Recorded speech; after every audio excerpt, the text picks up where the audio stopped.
할렐루야. 옆에 있는 분, 앞뒤에 계신 분들 함께 축복하도록 하겠습니다. 성숙해 가시길 바랍니다 라고 축복하시길 바라겠습니다. 제가 그 에스겔서 이야기를 잠깐 좀 다시 한번 오전 말씀이니까 연결해서 정리를 좀 해드리도록 하겠습니다. 에스겔서에서 우리는 이제 분명히 얘기를 나눴습니다. 에스겔 그가 부름받은 이유는 그가 충분히 먹고 토해내야 된다라는 이야기를 했어요. 그 토해낸다라는 말이 때문에 잠깐 말씀을 드리면, 여러분 개미 아시죠? 개미가 그 떼로 살고 있는데 그 떼로 몰려다니면서 개미가 굶어 죽지 않는 이유가 있습니다. 개미가요. 뭐 제가 연구한 건 아니고 여기 나와 있는 거 제가 읽었는데, 예전에 제가 군종 시절에 그걸로 칼럼도 쓰고 그랬었어요. 개미는 자기 동족들에게요 많이 먹은 놈이 토해준대요. 그래서 제가 그 타이틀을 이렇게 주보에다가 타이틀에 토해주는 신앙이기 이렇게 해가지고 옛날에 썼었어요. 벌써 이때를 다 얘기 안 하고 쓴 것 같아요. 아마 지 혼자 좋아가지고 지 혼자 그냥 위로하는 거예요. 그냥. 그런데 제가 바로 그 토해주는 신앙이라는 그 타이틀 주제가 뭐였느냐 하면, 함께 나누어 먹는다라는 개념으로 저는 이해를 했는데, 나누어 먹는 게 아니라 그냥 무조건 다 쏟아놔가지고 뛰어 올려야 되는 그런 개념이라는 걸 제가 다시 정리를 한 거죠. 그래서 그 토해낸다라는 건 충분히 먹어야지 토해낼 수 있다 이런 얘기죠. 토한다라는 말이 식후에 좀 여러분에게 좀 거슬릴 수도 있지만, 말씀의 의미에서 보면 이제 그게 무슨 의미인지가 정리가 되실 거예요.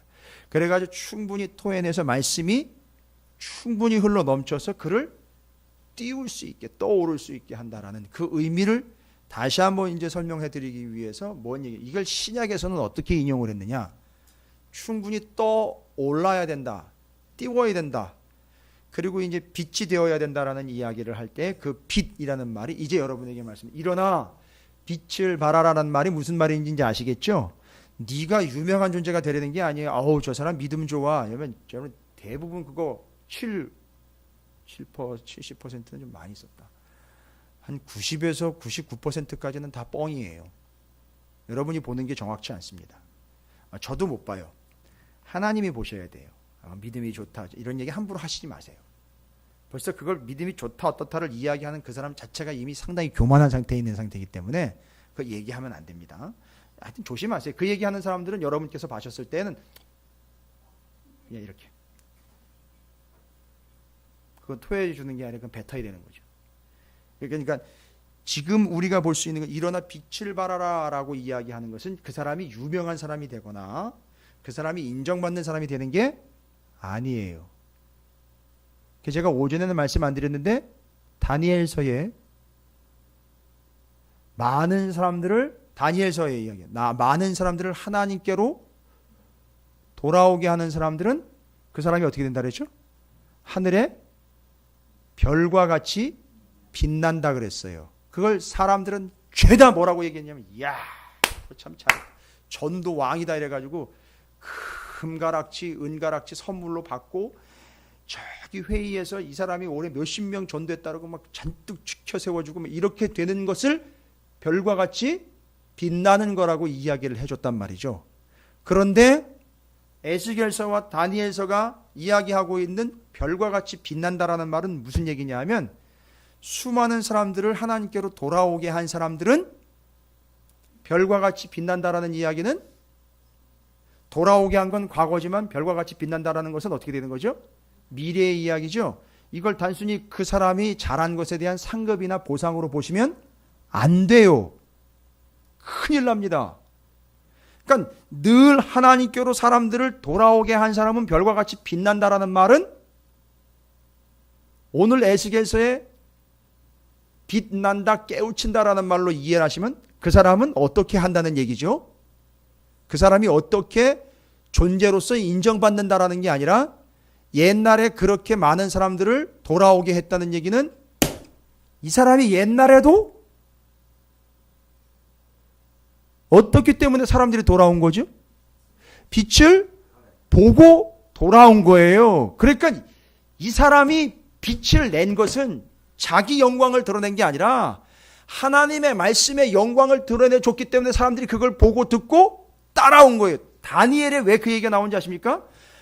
페르시아 곧 고레스 왕에 의해서 바벨론에서 페르시아로 넘어갔는데 이 사람 다니엘은 뭐 했습니까? 하루에 3번씩 목에 칼이 들어와도 예루살렘을 향해서 기도했단 말입니다. 그걸 보고 포로지에 있는 사람들이 믿음을 지킬 수 있게 도와준 거예요. 그래서 많은 사람들이 하나님께로 돌아오게 한 사람. 그래서 그 사람은 하나님의 백성으로서 그 같은 동족들을 띄어 올린 사람이에요. 그리고 늘 별과 같이 빛 나고 있었기 때문에 그 빛을 보고 사람들이 따라왔고, 그런데 이 사람이 앞으로 어떻게 된대요? 별과 같이 빛난대요. 그럼 무슨 얘기예요? 앞으로도 계속 그렇게 사람들을 돌아오게 하기 위하여 그 빛을 발하는 존재가 된다. 빛은 자기가 잘났다는 걸 떠들어대는 존재가 아니라 말씀의 복음을 비추어내는 존재 등대로 계속 살아갈 거라는 얘기예요. 이걸 자기 식대로 자기 멋대로 그냥 자기 영광으로 자기 득으로 자기 업적으로 다 돌려버렸어요. 그게 빛의 의미입니다. 그러니까 빛은 자기의 빛이 아니에요. 빛을 비추어 줌으로 죽어가는 사람들이 따라올 수 있게 해준 거. 그러니까 예전에 그렇게 했기 때문에 다니엘서에 나와 있는 그 사람은 계속 앞으로도 쭉 그렇게 비추며 살아갈 거라는 얘기를 하는 거예요. 이해가 되십니까? 그리고 이제 그 말씀을 쏟아부음으로 떠오르게 한다라는 게 신약 성경에서는, 제가 아까 식사하면서 이제 오전에 그걸 다 아쉽게 말씀을 못 드린 부분이다라고 이야기하면서 말씀을 이제 내드렸는데, 뭐냐 하면, 여러분 연자맷돌 비유 아시죠? 연자맷돌 얘기 아십니까? 연자맷돌 크기가 지금 이 정도 크기 돼요. 이거보다 조금 더 큽니다. 이 강대상보다 더 커요. 그래서 그건 사람이 돌리는 게 아니고 나귀나 짐승들이 그걸 목에다 걸고 틀로 돌립니다. 그게 연자맷돌이에요. 그런데 성경 본문을 뭐 굳이 꼭 짚지 않아도 여러분이 기억하고 알고 계시는 바대로 한 영혼을 어떻게 하는 사람이요? 실족시키는 사람은, 실족시켰다라는 말부터 지금 남다른 거예요. 실족시켜가지고 이 사람이 어떻게 되는 거냐면 가라앉는 거예요. 여기 다리를 잃어버렸다는 게 구덩이에 빠졌다 내려갔다라는 의미거든요. 그게 가라앉았다는 얘기, 죽었다는 얘기입니다. 멸망으로 간다는 얘기예요. 그러니까 한 사람 실족시켜가지고 가라앉게 만들어버린 작자는 어떻게 하는 거예요? 의도적으로 이 존재를 실족시킨 이 사람을 어떻게 하는 거죠? 연자맷돌을 묶어가지고 아예 바다 안에다가 가라앉혀버리는 게 차라리 낫다는 얘기를 하는 거예요. 이해가 되세요? 이게 오늘 에스겔서가 이해가 되시면 이게 정확하게 이해가 될 거예요. 그렇죠? 말씀을 쏟아부어 오히려 떠올려서 그들을 구원해 빛을 보고 따라오게 해야 되는데, 이는 실족시켜가지고 가라앉혀버렸단 말이에요. 그러니까 그렇게 가라앉혀버린 영혼, 그 짓을 한 그 사람 장본인은 어떻게 한다? 영원히 떠오르지 못하도록, 아무리 센 물을 갖다가 놓고 아무리 소금을 잔뜩 풀어도 한 사람 실족시킨 그 작자는 절대 떠오르지 못하도록 연자맷돌을 묶어가지고 그냥 깊숙이 쳐박아 버리라는 얘기인 거예요. 그러니까 이게 저주의 의미로 나온 게 아니라 성경의 이 의미들을 모르면 확 와닿지가 않는 거예요.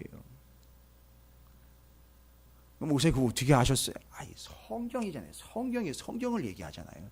아니 사람들이 얘기하는 거 말고 제 기분과 감정으로 이야기하는 거 말고 성경이 성경을 이야기하잖아요. 그래서 여러분 가라앉는 상태가 어떤 상태인가 봤더니 거기서 못 벗어나요. 맨날 그 짓에서 못 벗어난다고요. 그 컨디션에서 못 벗어나요. 아니 떠오르질 않는다고요. 이걸 사람들은 자아라고 얘기를 했고요. 옛 구습, 죽어져갈 습관들, 옛 속성, 옛 본성이라고 자꾸 얘기를 했고 세상 것이라고도 얘기했어요. 거기서 자꾸 벗어나질 못하는 게 그 안에서 떠오르질 않아요. 말씀이 아무리 선포돼도 옛날 습성 그대로 가지고 있어요. 절대 안 떠올라요. 그리고 사도 바울 이야기를 좀 드리겠습니다. 사도 바울이 자기 동족인 유대인들이 예수를 받아들이지 않고 절대 믿지 않고 있어요. 자기는 어떻게 됐죠? 예수를 만나서 완전히 부서졌죠. 완전히 죽은 바가 되었지 않습니까? 완전히 떠오른 존재가 됐잖아요. 그렇죠? 시체처럼 보지도 못하고 당분간 먹지도 못하고 그렇게 떠올랐습니다.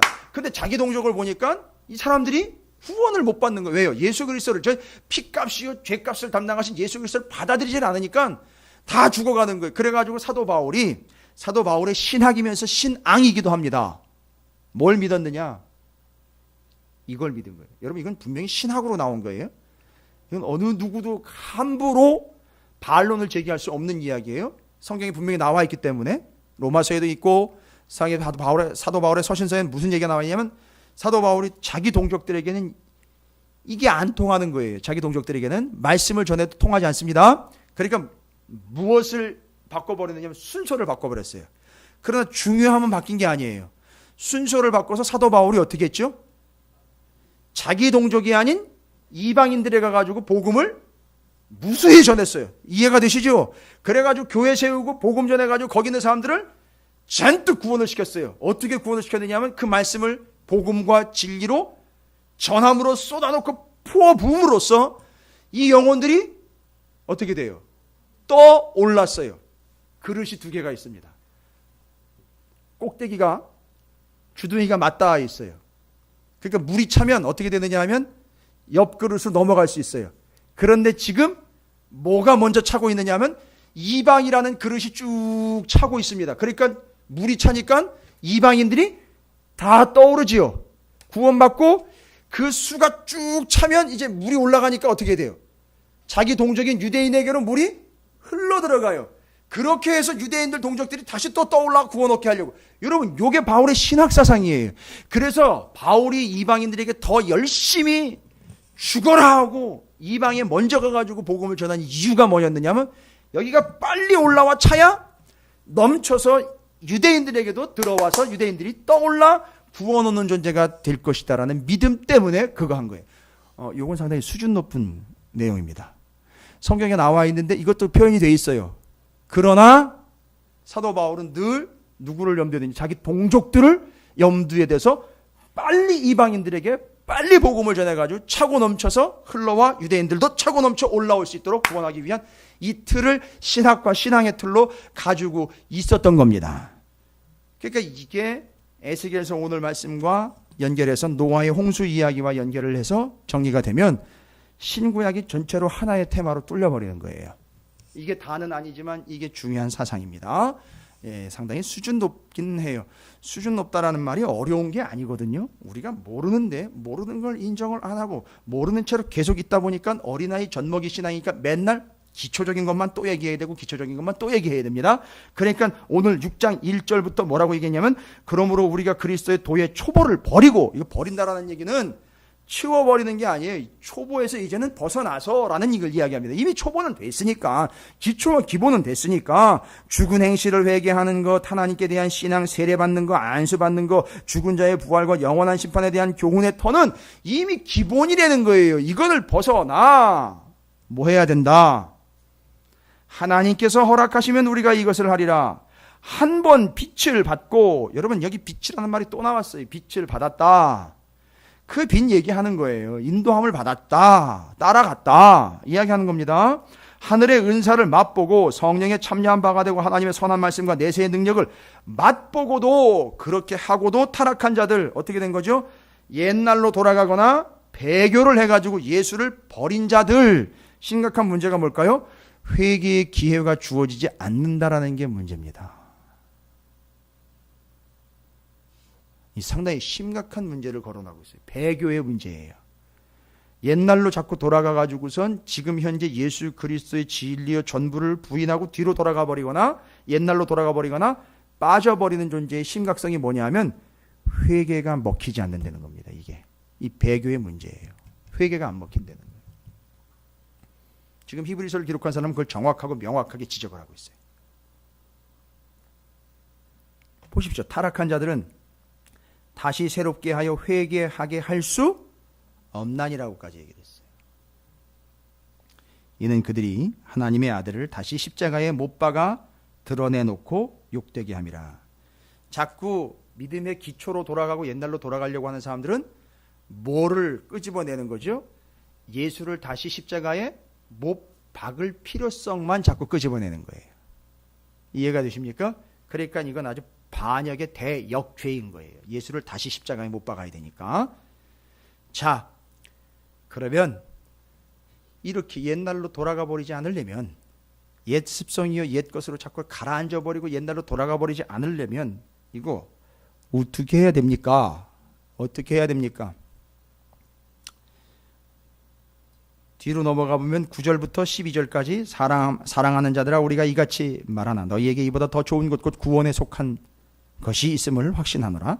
하나님은 불의하지 아니하사 너희 행위와 그의 이름을 위하여 나타낸 사랑으로 이미 성도를 섬긴 것과 이제도 섬기고 있는 것을 잊어버리지 아니하리라. 우리가 간절히 원하는 것은 너희가 각 사람이 동일한 부지런함을 나타내 끝까지 소망의 풍성함에 이르러. 자 보십시오. 게으르지 아니하고 믿음과 오래 참음으로 말미암아 약속들을 기업으로 받는 자들을 본받는 자 되게 하려는 것이니라. 자 보십시오.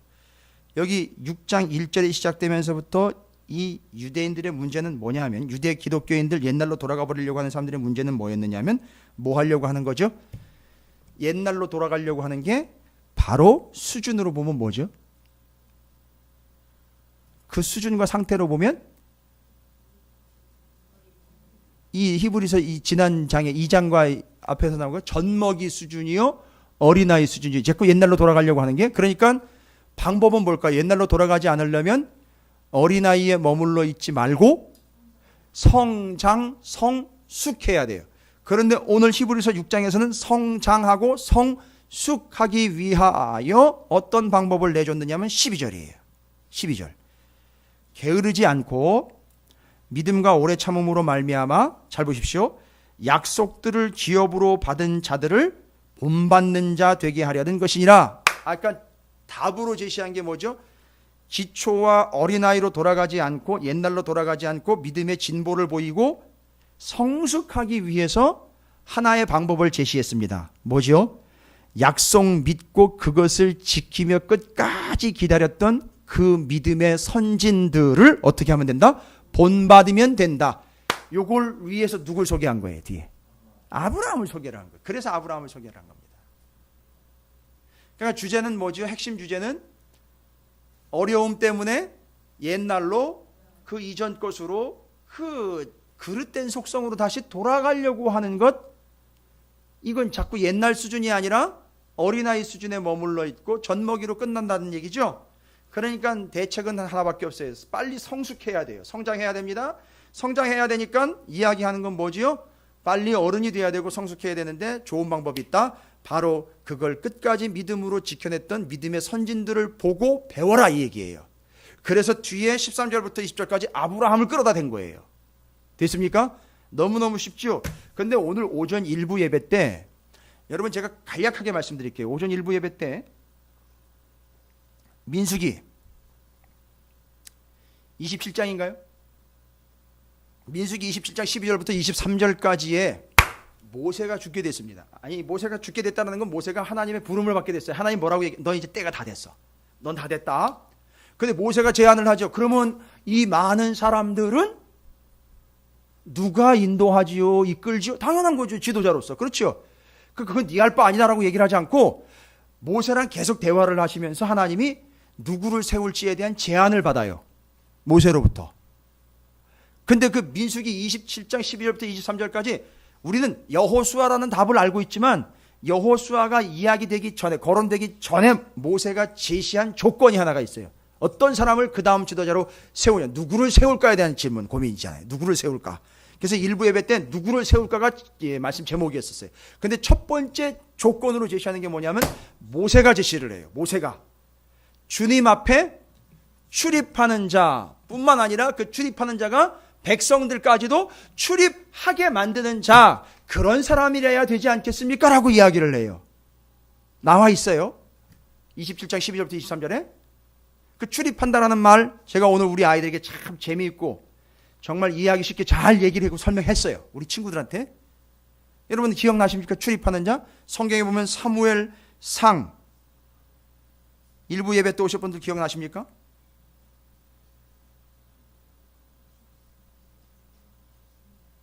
몇 장 몇 절인지 기억나십니까?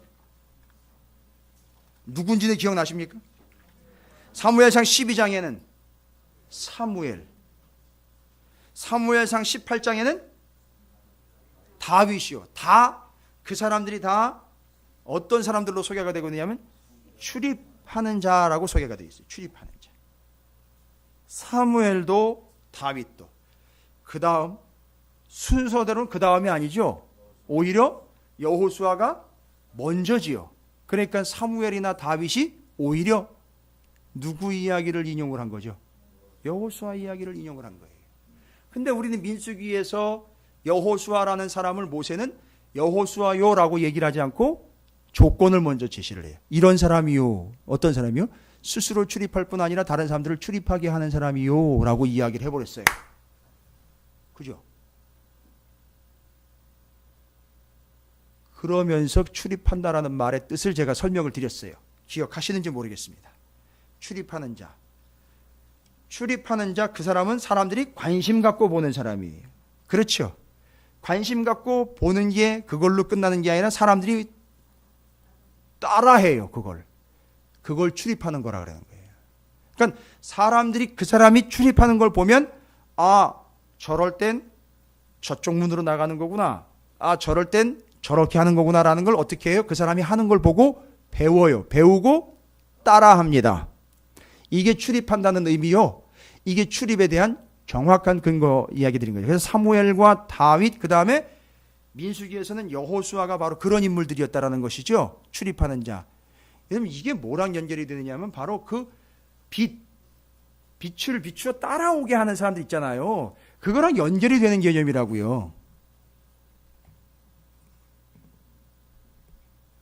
그러니까 이게 지금 성경을 우리가 너무 지금 파편적으로 막 따로따로 막 띄어놔가지고선 조각 지식이 그냥 상당하게 파편적으로 지금 널려 있어요. 그게 아닌데 연결이 돼야 되는데 바로 그런 의미의 첫 번째 조건은 출입하는 자예요. 뭐 이건 어려운 얘기가 아니니까 첫 번째 조건하고 그 다음에 모세가 얘기를 해요. 또 두 번째 조건 어떤 사람이냐면 그 안에 민수기 27장 18절에 여호와께서 모세에게 이르시되 눈의 아들 여호수아는 그 안에 영이 머무르는 자니. 이건 하나님이 얘기하신 거예요. 이제 첫 번째 조건은 누가 제시했죠? 모세가 제시했죠. 두 번째 조건은 하나님이 뭐라고 얘기했어요? 여호와께서 모세에게 이르시되 눈의 아들. 모세가 여호수아라고 얘기 안 했는데 하나님이 대답을 해요. 뭐라고요? 너 여호수아 얘기하는 거지? 오, 들켜버렸네. 가 아니라 이미 하나님과 모세 사이에서는 서로 알고 있는 거예요. 한 사람밖에 없어요. 그 사람 딱 공감대가 형성이 된 거죠. 그렇죠. 코드가 맞아버린 거예요. 스파크가 팍 튄 거예요. 그리고 첫 번째 출입하는 자라는 조건을 걸었지만 그 다음엔 하나님이 인정해 주시는 거죠. 그 여호수아는 어떤 영혼이다? 그 안에 영이 머무르는 자다. 야, 이게 참 전율이 느껴지는 말씀. 하나님이 여호수아를 뭐라고 평가했냐면, 죄송합니다. 이거 좀 위에 것 좀 벗겠습니다. 더워서요. 입으라면 입을게요.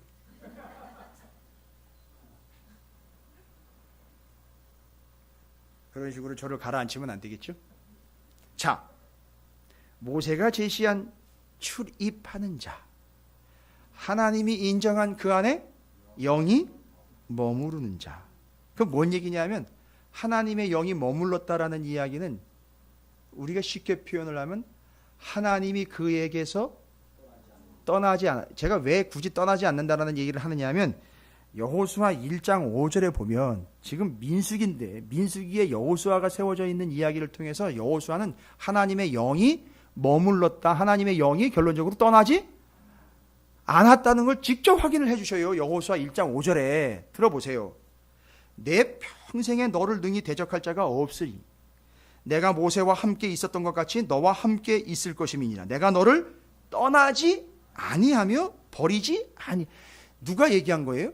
하나님이 얘기한 거예요. 근데 민수기에 이미 하나님이 여호수아를 뭐라고 얘기했냐면 하나님을 묶어두는 자가 아니라 하나님이 그에게서 떠나고 싶지 않은 존재. 그러니까 하나님이 떠나지 않는 존재예요. 됐습니까? 그러니까 하나님 누구를 세운다고요? 두 가지 조건이잖아요. 출입하는 자, 하나님이 머문다라는 단순한 표현. 하나님이 떠나지 않는 자예요. 그런데 이 하나님이 떠나지 않았다라는 표현은 어떻게 보면 아우 이게 어렵네. 하나님 어떻게 안 떠나시지? 예루살렘도 떠나셨는데 어떻게 안 떠날까요? 떠나지 않는다? 이건 그냥 나온 게 아니에요. 하나님하고 여호수아하고 쌍방이에요. 지금 일방통행이 아니라 쌍방통행 중이에요. 무슨 얘기냐면 왜 하나님이 떠나지 않는다는 표현을 썼느냐면 여호수아 때문에 떠나지 않는다는 표현을 쓴 거예요. 아시잖아요, 여러분. 여호수아 출애굽기 33장 11절에 모세와 여호수아가 같이 등장을 해요. 출애굽기 33장 11절 뭐라고 나와 있습니까? 사람이 자기의 친구와 이야기함 같이 여호와께서는 모세와 대면하여 말씀하시되, 모세는 진으로 자기 텐트로 돌아왔어요. 말씀이 끝난 다음 회막, 그 당시에 아직 성막 없을 때요. 회막이요, 회막.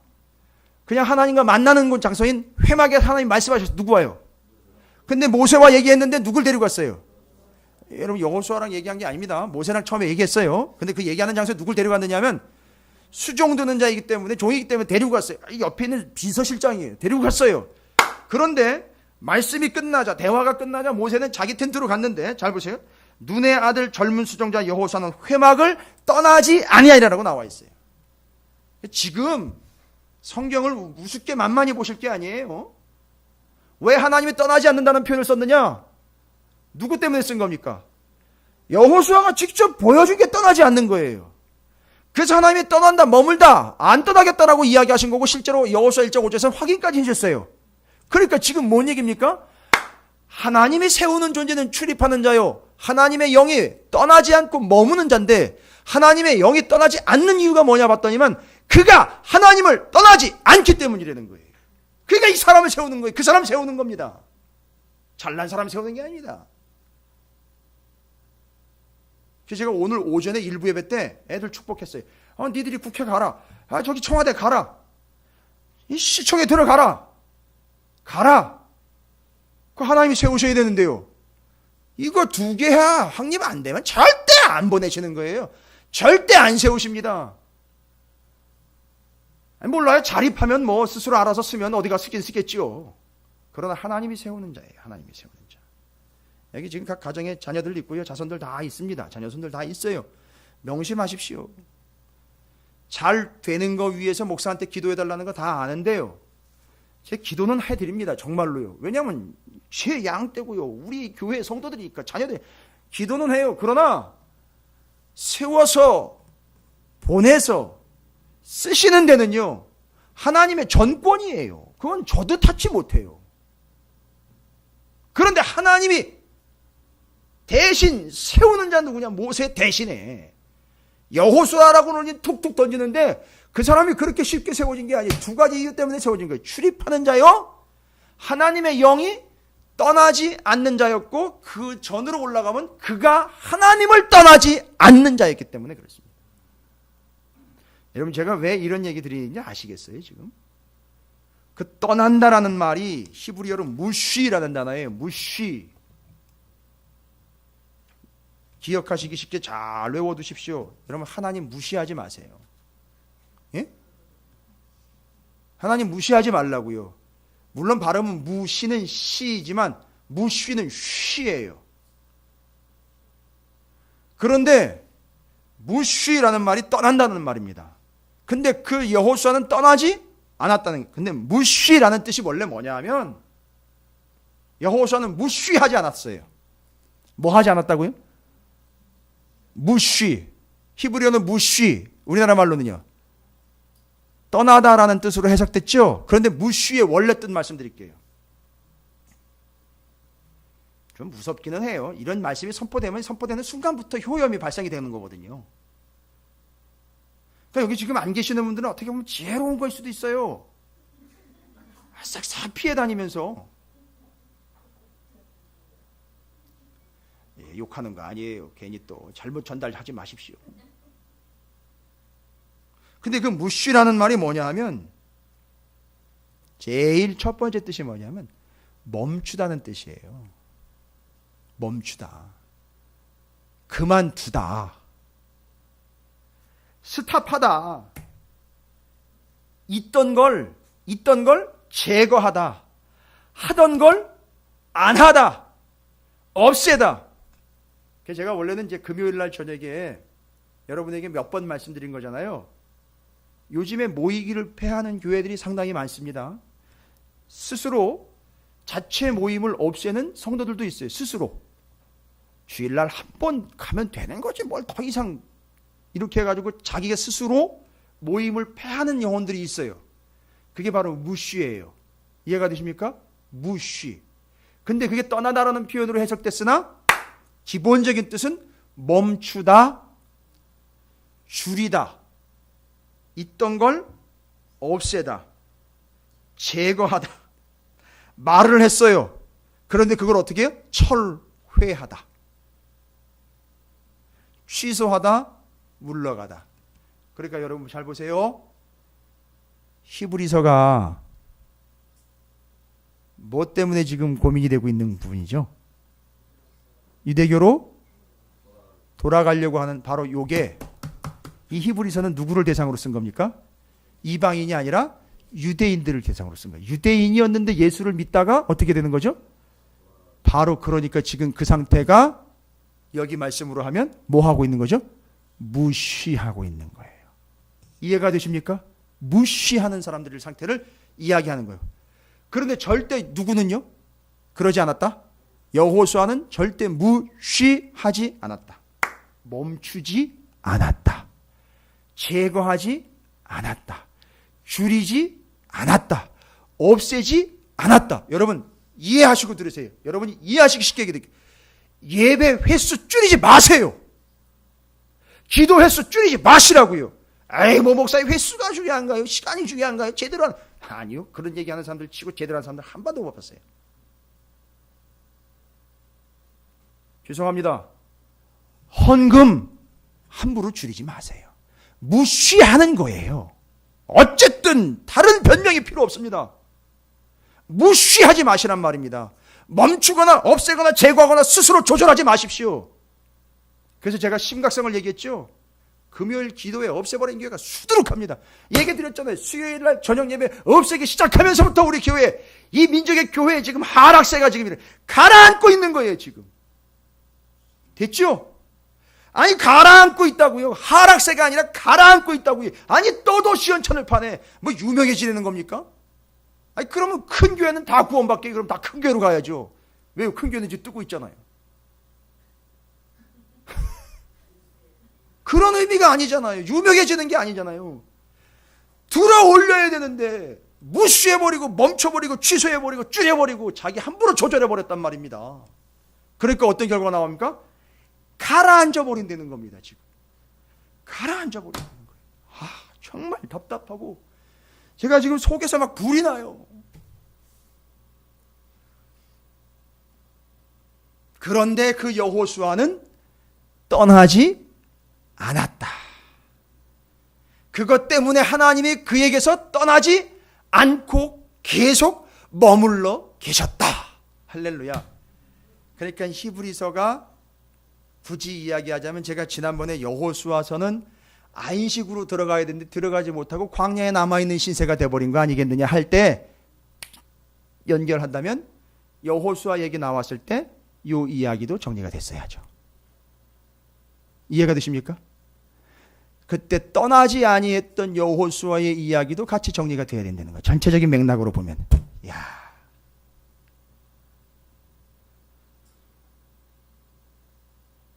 여러분 이 오후 시간이 좀 피곤하고 졸린 시간이긴 하지만, 여러분 이 오후 시간 우습게 보지 마세요. 이 오후 시간에 말씀이 얼마나 깊이 있는 말씀들이 선포되는지 잘 모르시죠? 오후 시간을 외부에서 들어본 사람들이 하는 얘기예요. 왜 그럴까요? 오전에도 쏟아부어졌는데 오후까지 또 쏟아부어지니까 어떻게 돼요 지금? 졸리긴 한데 떠요. 마치 사해바다에 들어져 있는 것처럼 뜬단 말이에요. 아주 풍성하게 뜬단 말입니다. 여러분 왜 졸린지 제가 이야기 드릴게요. 여러분 점심을 잘 드셔서 졸린 게 아니에요. 말씀을 너무 잔뜩 먹다 보니까 이게 아직 소화가 안 돼서 지금 이게 가스가 차서 지금 이렇게 졸린 거예요. 참 변명도 가지가지고 해석도 여러 가지예요.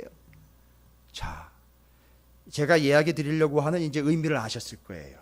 야, 이게 히브리서가 그래서 유대인들을 대상으로 이렇게 유명한 사람들이 아니라 신앙의 먼저 선진들에 대한 이야기를 왜 자꾸 하는가? 오늘 본문에서는 자, 옛날로 돌아가지 않고 답보 상태에 그냥 옛날 초보 단계, 젖먹이 단계에서 머무르지 않으려면 어떻게 된다? 성장해야 되는데 히브리서 6장에서는 성장하기 위하여 뭘 했다고?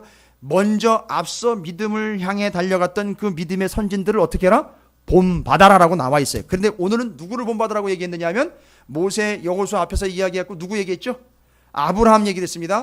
자, 그럼 아브라함이 뭘 했길래 그걸 본받으라는 얘기입니까? 하나님께 뭘 받은 사람입니까? 아브라함은 야, 내가 네 자손을 어떻게 하겠다? 하늘의 별과 같이, 바다의 모래와 같이, 그리고 너를, 고맙습니다. 이게 뭐 척 하면 쿵 하고 떨어지고 이렇게 해야지 좀 되는데, 자, 그러면 너를, 창세기 12장에 나와 있죠. 너를 뭐 하는 자? 축복하는 자를 내가 축복하고 너를 저주하는 자를 내가, 그러니까 민수기에 나와 있잖아요. 모압 왕 발락이 발람 통해서 뭐 하려고 했어요? 저주하려고 했단 말이죠. 그랬더니만 되려 어떤 일이 발생됩니까?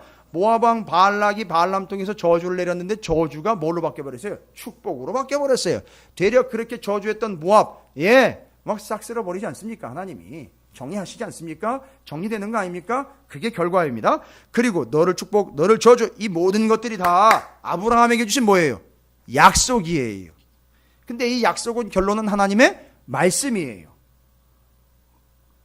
그럼 아브라함이 뭐 한 거죠? 오늘 본문에 보니까 아브라함은 17절 보십시오. 그리고 11절, 12절이 이야기하려고 하는 본문의 내용인데 거기에 부합한 사람이 누구냐? 11절 12절 우리가 간절히 원하는 것은 너희 각 사람이 동일한 부지런함을 나타내 끝까지 뭐예요? 소망의 풍성함에 이르러 게으르지 아니하고 믿음과 오래 참음으로 말미암아 약속들을 기업으로 받는 자들을 본받는 자 되게 하려는 것인데 그런 자가 누구예요? 그렇지요. 그게 아브라함인 거예요. 17절 봐. 하나님은 약속을 기업으로 받는 자들에게 그 뜻이 변하지 아니함을 충분히 나타내시려고 그 일을 뭐까지 하셨어요? 맹세까지 하셨어요. 그리고 그걸 믿고 결국 끝까지 그 믿음과 약속을 믿고 소망 가운데 나간 사람, 그래서 복받은 사람 누구라는 얘기죠? 아브라함이니까. 그러니까 너희들도 어떻게 하라는 거죠? 그 아브라함처럼 끝까지 그 약속을 뭐 해라? 믿어라. 자, 그럼 정리할게요. 그 끝까지 약속을 믿어라. 끝까지 약속을 믿는 걸 두 글자로 성경에 나와 있어요. 11절에 나와 있습니다. 그렇지요. 바로 끝까지 그 하나님의 약속을 믿고 가는 걸 뭐라 그러냐면 소망이라고 그럽니다. 됐습니까? 그러니까 소망은 근거 있는 바람인 거예요. 희망은요, 근거가 없어요. 된다는 보장이 없습니다. 그러나 소망은 확실한 거예요. 됐습니까? 그래서 우리를 단순히 그냥 희망이라고 쓰지 않고 소망이라는 표현을 자꾸 쓰는 이유가 뭐냐면 소망은 뭘 하는 거라고요? 하나님의 약속이 이루어질 것을 끝까지 믿는 게 소망이에요. 할렐루야. 그래서 우리 주님이 희망의 주님이 아니라 소망의 주님이에요. 여러분, 배를 저가자 험한 바닷물결 건너 저편 언덕에, 이게 제목이 뭐죠? 갈 수도 있다는 얘기입니까? 없다는 얘기입니까? 애매한 얘기예요. 여러분, 유토피아가 뭡니까? 유토피아 들어본 게 뭐예요? 희망의 나라죠. 상상 속에 유토피아, 토피아 나라예요. 세상이에요. 유토는 없는 나라라는 뜻이. 말도 이렇게 만들어 가지고 사람들이 유토피아는 마치 뭔가 있을 것 같고 막 희망이 있고 막 이런 것.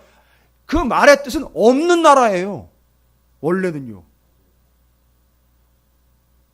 여러분, 우리 신앙생활 그렇게 하는 게 아니잖아요. 하나님의 약속이 이루어질 걸 믿는 그 소망을 가지고 언제까지 살아가는 겁니까? 단순하게 보면, 아주 단기간으로 보면 언제까지죠? 지금 우리가 수요일 금요일마다 누가복음 같이 얘기했잖아요. 누가? 주님이 다시 오실 때까지 그 소망으로 살아가는 거예요. 할렐루야. 이걸 이렇게 살아간 사람의 대표적인 예로 누굴 들은 거죠? 아브라함. 그러니까 너가 성숙하려면 누구를 본받아라? 아브라함을 본받아라. 이렇게 얘기를 한 거예요. 그러면서 뒤에 잘 보십시오. 소망에 대해서 얘기를 해요. 여러분 지금까지 정리 잘 되셨습니까? 예. 자꾸 왜 옛날로 돌아가느냐? 돌아가 버리거나 옛날로 돌아가려고 하는 속성은 그 사람이 현재 어떤 상태다? 어린아이, 젖먹이다. 그러니까 답은 자꾸 옛날로 안 돌아가려면 답은 뭐예요?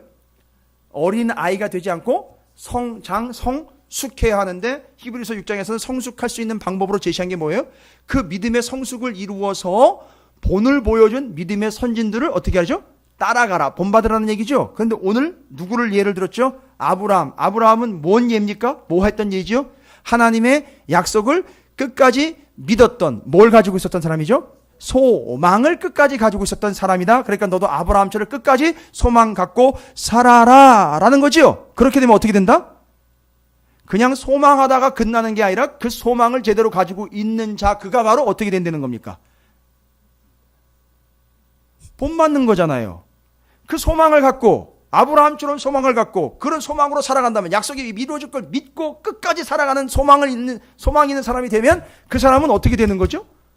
아까 이야기한 것 처음에 제시했잖아요. 어디에 머물러 있지 않고. 그렇지요. 어린아이에 머물러 있지 않고 어떻게 된다는 거죠? 성숙한다는 거. 왜일까요? 거기는 인내가 있고 기다림이 있어야 되고 오래 참음이 있어야. 애들은 이거 못해요. 그렇죠. 애들은 이거 못합니다. 어른들이 합니다. 성숙한 자만 할 수 있는 거죠. 뭘 때문에죠? 이렇게 될 수 있는 이유는 반드시 말씀이 이루어질 걸 믿는 소망이. 그러니까 소망 안에는 믿음이 반드시 들어가 있어요. 그러니까 우리 교회는 희망적입니까? 소망적입니까? 그렇지요.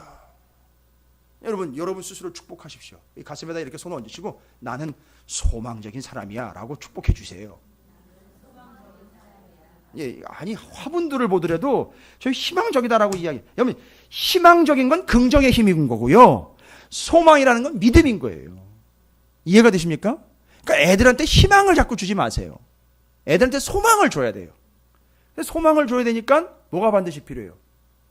하나님의 말씀이 필요해요. 그러니까 부모가 말씀을 모르니까 소망을 못 주고 맨날 희망만 주는 거예요. 내년 생일 때는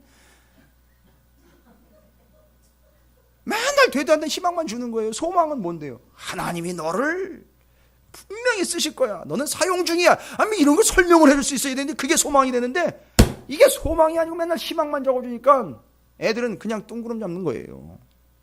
그리고 더 심각한 건 뭘까요? 애들이 이제는 안 믿어요. 그러니까 제가 왜 이야기를 해요?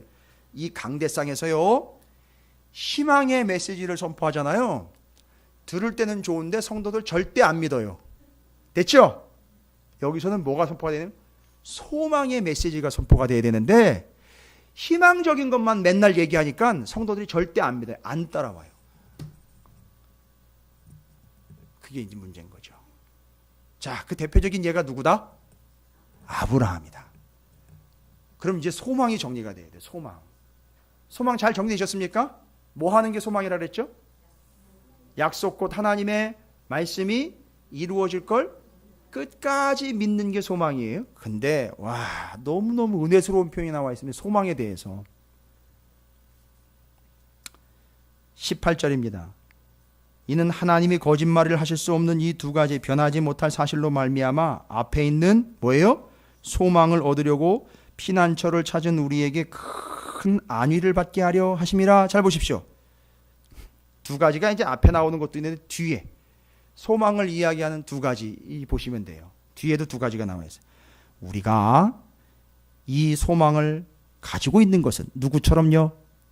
그렇죠. 아브라함처럼 이 소망을 갖고 있는. 그 소망은 뭐라 그랬죠 아까? 아브라함이 그렇게 했잖아요. 하나님의 약속이 이루어질 걸 끝까지 믿었던 소망. 그 아브라함처럼 우리가 이 소망을 가지고 있는 것은 이 소망이 뭐와 같대요? 영혼의 닷. 잘 발음하셔야 돼요. 닷이지. 이게 바람이 불어가지고 휙 넘어가 버리면 덫이 돼버려요. 닷이에요. 닷이 뭡니까? 닷. 보셨어요? 닷? 제가 충청남도 서천서 목회할 때 충청남도 대천에 대천항이라는 데가 있어요. 대천항에 여러 번 들락날락거렸어요. 왜냐하면 거기가 다 우리 지방이었었어요. 근데 대천항 터미널 옆에 보면 그물이요. 와, 내 세상에 그런 그물 처음 봤어요. 그때 가가지고. 아니 이게 그물이 아니라 그 플라스틱 굵고 두꺼운 줄 있잖아요. 아니 그런 줄로 만들어 놓은 게 그물인 거예요. 엄청나요. 손가락 굵기만 한 건 뭐 보통이고요. 와 정말 제가 멀리서 봐서 그런가 굵기가 가르면 안 되나? 제 손목만한 굵기로 되는 그런 그물도 있더라고요. 근데 그런 그물 큰 거 두꺼운 거 옆에 닻이 있어요. 닻이요. 사람 크기에 몇 배만한 무지막지한 닻이 예, 쇳덩어리요. 시뻘겋게 녹슬은 게 바다에 들어가지 않고 건져낸 닻이 와 산더미처럼 쌓여있는데 무지막지하고 어마어마하더라고요. 생각은 저게 닻인가 보다. 닻인가 보다. 야 저거 잘못 가면 다치겠다. 죄송해요. 요즘에 이런 걸 아재 개그라 그러는데 아재 개그 잘못하면 욕 엄청 묻어먹어요. 저 우리 애들한테 욕 엄청 묻어가요. 아재 개그 하면. 근데 이게 아재 개그는 아무나 할 수 있는 게 아니에요. 이 언어 마술사들이 할 수 있는 게 아재 개그예요. 남의 거 인용하는 사람 말고 아재 개그 만들어내는 사람이 정말 대단한 사람이에요. 그 능력자예요. 근데 저는 주로 만들어내는 입장이에요. 근데 그 닻을 보니까 뭐가 짐작이 되는지 아세요, 여러분? 재밌잖아요. 닻을 보면 뭐가 짐작이 됩니까? 예? 그렇지요. 배의 크기가 짐작이 돼요. 근데 소망이 뭐래요? 우리 믿음의 성도들에게 있어 소망이 뭐래요? 그 닷과 같은 거예요. 그러니까 그걸 보면 그 사람의 뭘 보면은요? 그 소망을 보면 그 사람이 얼마나 큰 사이즈인지, 그렇지, 믿음이 얼마나 큰지를 알 수 있는 거예요. 할렐루야. 이거예요. 그 소망이 크다라는 것은 그 사람이 큰 걸 얘기하는 거예요. 근데 그게 뭐가 큰 거죠? 믿음이 큰 거예요. 그런데 그 사람이 큰 게 아니라 믿음이 크다고요. 왜 믿음이 큰지 아시죠? 우리의 믿음의 대상인 하나님 곧 예수 그리스도께서 크신 분이기 때문에 그분을 모시려면 배가 어떻게 돼야 돼요? 커야지요. 그래서 닻이 큰 거예요. 그 소망이 큰 겁니다. 할렐루야. 근데 그 닻의 역할이 뭡니까?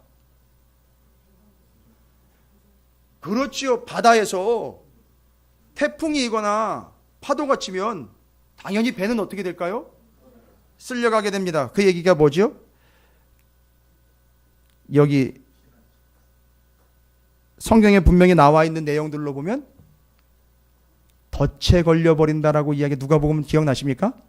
덫에 걸린다라고 할 때 그 덫에 걸리는 이유가 뭐냐 하면 조절하지 못한 허랑방탕함과 세상의 근심 때문에 언제일지 모르게 덫에 걸려버린다라고 얘기했잖아요. 그죠?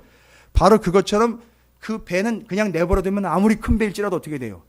떠내려가게 돼 있고 흔들리게 돼 있습니다. 그럴 때 선장이 한마디 딱 하죠. 그 엄청난 풍랑 속에서 뭐라고 얘기해요? 닻을 내려라.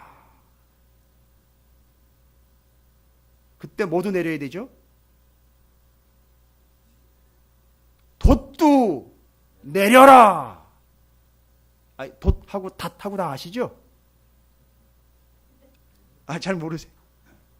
닷은 바다로 내리는 거고 돛은 위로 올리는 거예요. 바람이 불면 어떻게 해야 돼? 돛을 올려서 바람을 받아서 가야 되잖아요. 그러니까 이게 닷도 내리고 돛도 올려버리면 이게 뭔 형상입니까 도대체? 그렇죠? 그런데 그것도 내려야 되고 오직 닷 그것에 의지해서 고정시켜야 되는 것이죠. 성도에게 있어 이 닻은 뭐다? 소망이다라는 거예요. 할렐루야. 하나님의 말씀이 말씀대로 이루어질 걸 믿는 소망. 그게 우리 인생의 뭐다? 영혼의 닷. 이거 된 사람 누구다? 아브라함. 그러니까 우리도 그 사람 본받자, 따라가자 이거예요. 그렇게 하면 어떻게 된다? 우리가 어떻게 된다고 그랬잖아요. 성숙하여 자라간다고 그랬잖아요. 됐습니까? 그 다음에 두 가지라 그랬죠? 소망에 대해서.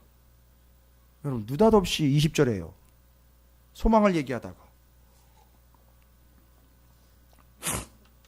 소망이 영혼의 닻이래요. 튼튼하고 견고하여. 튼튼하고 견고하여. 그래요. 에? 그 영혼의 닻 같은 것이죠? 닻이 들어가는 게 아니죠? 결론은 뭐가 들어가는 거죠? 그 소망이 영혼의 닷 같은데 튼튼하고 견고하여 휘장 안에 들어가나니. 뭐가 들어가는 거예요? 닷이 들어가는 거예요? 아니면 그 앞에 뭐가요? 소망이 들어가는 거죠? 그럼 이 소망을 마치 뭐처럼 표현한 거죠? 사람처럼 표현했죠. 근데 사람인데 누구에다가 빈줬죠? 휘장 안에 들어가는 사람 누구예요? 대제사장. 그런데 그 대제사장인데 누구처럼 들어간? 멜기세덱처럼 들어간 예수 그리스도가 뭐라는 얘기예요? 19절 20절로 정리를 딱 해버리면 그분이 바로 앞에 19절에서 설명을 했어요. 소망을 가지고 있는 것은 영혼의 닭 같아서 튼튼하고 견고한데 그 소망이 마치 어디로 들어가 버려요? 휘장 안으로 들어가 살아있는 것 같아요. 그런데 그 소망이 살아서 막 들어가는 대제사장처럼 들어가요. 알고 봤더니 앞서 가신 예수께서 누구처럼요? 멜기세덱처럼 영원한 대제사장에 대해서 우리를 위하여 들어갔어요. 근데 본문의 99절에서는 뭐가 들어간다라고 보여줬죠? 소망이 들어가는 것처럼 보였다는 거죠. 그런데 지금 설명은 누가 들어가는 걸로 설명했습니까? 예수요. 그러니까 예수가 뭐라는 얘기인 거예요. 그렇죠. 예수가 소망인 거. 근데 예수가 소망인데 옛날로 돌아가 버린 사람들은 뭐죠? 뭐 올리고. 그렇죠. 닻을 올리고 옛날로 돌아가 버리는 게 옛날로 돌아가 버리는 게 아니라 아까 얘기 드렸잖아요. 무시해 버렸다는 얘기죠. 어떻게 했죠? 발 빼버린 거죠. 걷어 올린 거죠. 그러니까 옛날로 돌아가는 게 아니라 잘 보십시오. 얼마나 비참한 현상이 발생되는지. 닻을 올리고 소망인 예수 그리스도를 떠나가는 사람들은 마치 풍랑 속에서 뭐를 올려버린 뭐와 같다는 거죠? 닻을 올려버린 배와 같으니까 여러분 이 배는 어디로 가는 걸까요?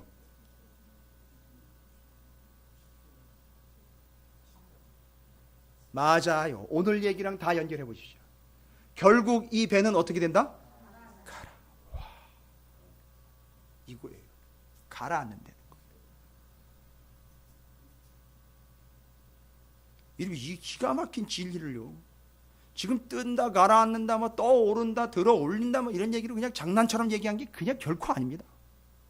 결국 그 닻을 잃어버리고 그 닻을 올려서 소망 없는 삶을 살아가 옛날로 돌아가는 건 옛날로 가는 게 아니라 잘 보십시오. 옛날로 돌아간 게 아니라 다 물속으로 가라앉아 버린 거예요. 마치 누구처럼요. 노아의 홍수 때 물에 수장당한 사람들처럼 그렇게 가라앉는 거예요. 그럼 여러분 제가 여러 이야기, 많은 이야기, 충분한 이야기를 드렸어요. 지금 예수를 버리고 옛날 유대교로 돌아간다는 게 옛날로 돌아가는 게 아니고 어떻게 되는 거죠? 그냥 바다 밑으로 가라앉아서 연자 맷돌 메고 들어가나 침몰해가지고 들어가나 홍수가 나가지고 그 밑에 수장당하나 다 뭘로 간다는 거죠?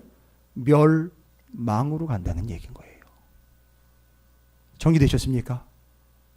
자, 그러면 뭐 요약 정리해야죠. 더 이상 여기 머물러 있으면 안 됩니다. 떠나가라는 얘기가 아니죠. 이 상태로 머물러 있으면 안 되겠죠. 어떻게 해야 될까요? 우리가 성장, 성숙해야 되겠죠. 그러기 위해서 히브리서 6장에서는 분명히 얘기하고 있죠. 어떻게 해야 된다. 그 믿음의 본을 보여준 그들을 선진들을 본 받아야 된다. 여러분 이거 그냥 위대하고 훌륭한 사람들을 연구해서 그 사람들을 인물 연구하라는 게 아니라 이 말의 내용인 즉슨 뭐냐 하면 신약이니까 구약 성경에 기록된 그 모든 믿음의 이야기들을 충분히 알아야 된다는 얘기예요. 그래서 성경 39권을 다 알고 있어야 된다는 얘기를 하는 거예요. 한 사람 얘기를 하는 게 아니에요. 왜 아브라함을 건드렸겠습니까? 믿음의 조상이니까 그 이야기, 첫 이야기에서부터 믿음의 끝 이야기까지 다 알고 있어야 된다는 얘기인 거예요. 그러니까 성장 성숙이라는 얘기가 여기 나오는 거예요. 여러분, 제가 말을 심히 작정하지 않으면 끝낼 수가 없어요. 심히 마음을 먹지 않으면 말씀을 끝낼 수가 없다고요. 제가 엄청난 결단을 하지 않으면 말씀을 멈출 수가 없어요. 왜냐하면 말씀은 무한해요. 아주 방대합니다. 그런데 이거 정리를 해야 돼요. 정리하고 또 청소도 해야죠. 그렇게 성숙하려면 믿음의 본을 보여준 그들 따라가야 되는데, 단순히 그 사람 얘기하는 게 아니라 성경에 기록된 그 충분한 스토리를 알아야 돼요. 그런데 그 대표적인 예로 소개된 게 아브라함이에요. 알고 봤더니 아브라함은 뭘로 유명하느냐 하면 하나님의 약속이 이루어질 걸 끝까지 믿었던 뭐의 사람이다? 소망의 사람이었다. 우리 그걸 본받지 않는 얘기죠. 그래서 아브라함이 위대한 게 아니라 그가 가지고 있었던 소망이 위대한 거예요. 그래서 그 소망을 다시 얘기했잖아요. 소망이 뭐길래? 예, 맞아요. 제가 교활한 목사 같으면은요, 이걸 한 두세 주에 걸쳐가지고 소망이 뭐길래 이러면서 제목 하나 달고, 닻이 뭐길래 이러면서 막 제목 하나 달고 막 이래가지고서 막 하면 돼요. 근데 그게 저는 양심상 허락이 안 되니까. 근데 그 소망이 뭐라 그랬습니까? 그 소망이 약속대로 말씀대로 이루어질 걸 끝까지 믿는 것이 소망인데, 그 소망은 마치 뭐와 같다? 영혼의 닻이다. 그 다음에 얼핏 보면 이해가 안 될 것 같은 비유로 싹 가버렸는데, 그 소망은 결론적으로 뭐다? 누구다? 예수다. 그러니까 절대 예수 철수하면 안 돼요.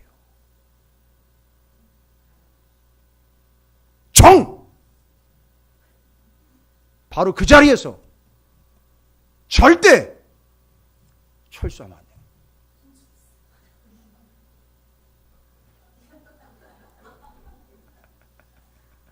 다 이름이 있는 거, 이름이 의미가 있는 거예요.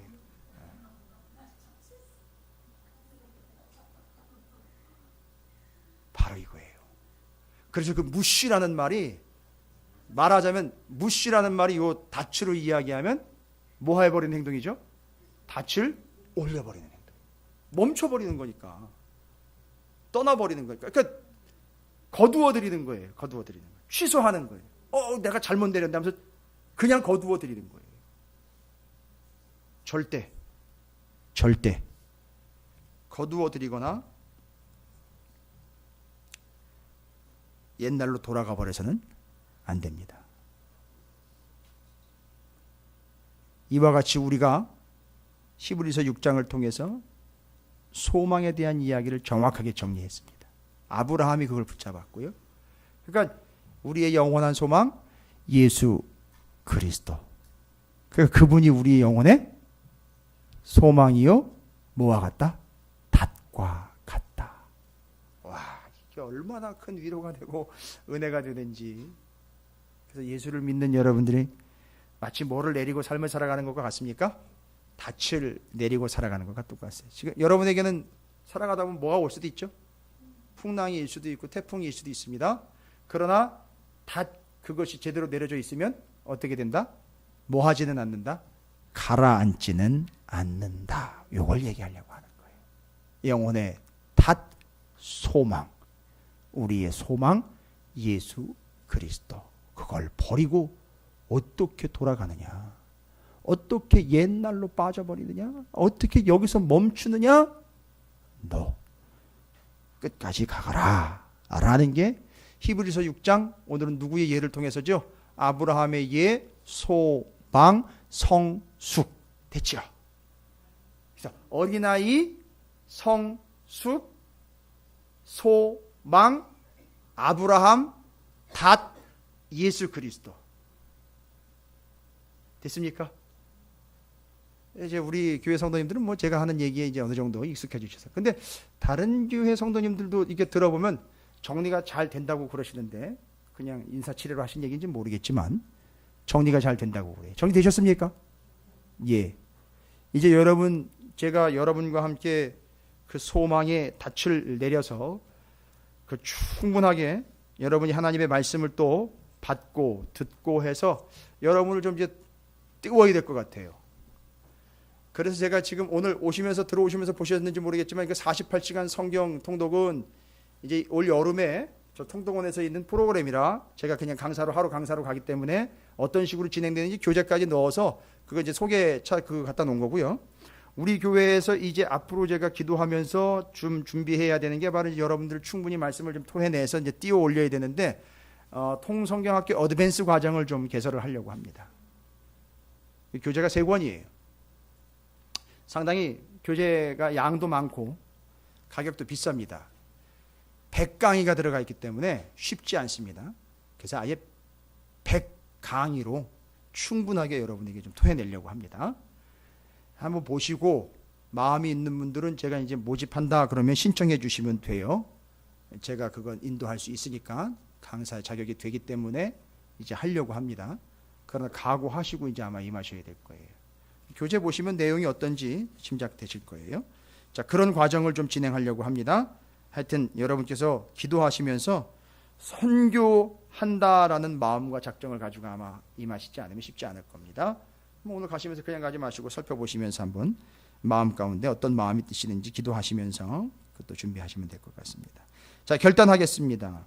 하나님, 제가 그 하나님의 말씀 안에서 그 말씀이 약속이 대로 이루어지는 걸 끝까지 믿는 소망을 버리지 않는 그 영혼의 닷과 같은 그 소망, 진정 우리의 소망인 예수 그리스도를 절대 놓지 않는 믿음의 본인 아브라함을 통해서 우리가 그 성숙한 믿음으로 나아가도록 하기 위한 하나님의 뜻을 깨닫고 절대 그 소망을 놓지 않고 소망인 예수 그리스도를 떠나지 않는 그 안에 머물러 떠나지 않는 무시하지 않는 하나님의 영혼이 되기를 소망합니다.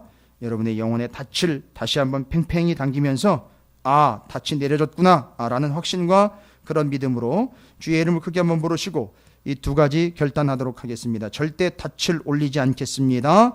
소망이신 예수 그리스도를 떠나지 않겠습니다. 주의 이름을 크게 한번 부르시고 통성으로 기도합니다. 기도하겠습니다.